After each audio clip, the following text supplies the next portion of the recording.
Hello, my name is Ludi Thompson. I'm here to discuss child support. For those having to pay child support and those who might have to pay child support.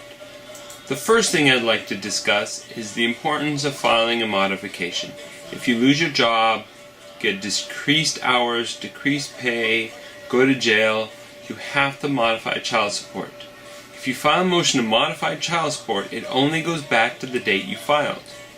So if you lose your job for a year, but you only file a motion to modify support 6 months later, in essence, you decide to pay an extra amount of child support for those 6 months that you didn't file the motion.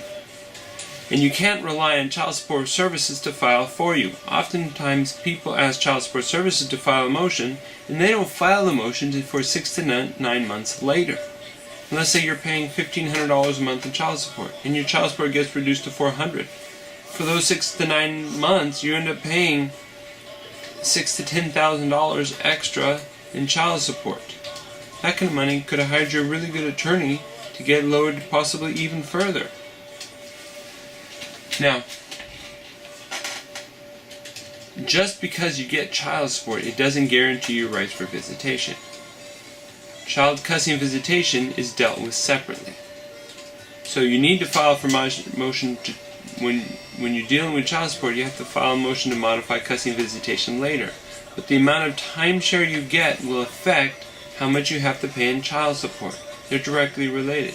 The more time you have with your child, the less you pay in child support. The less your time you have with your child, the more you have to pay in child support. Now remember, another very important issue is child support arrearages. Just because you owe the money, you may be able to get those lowered. If, for example, you had your child more time, or your child was living with you with the time you had to pay child support, you could potentially wipe out a lot of child support arrearages. If you owe the money to the state, you could wipe out a huge chunk of those arrearages.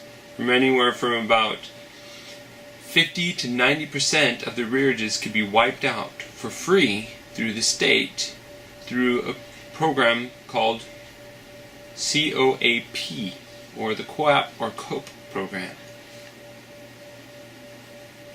Also, if you owe the money to the mother, a lot of times you can give her a flat fee or an upfront sum in agreement for negotiating those arrearages down. Oftentimes you have to hire an attorney and discuss with the attorney the different legal ways of getting those arrearages reduced. But you can go get those arrearages reduced oftentimes if you simply speak to an attorney.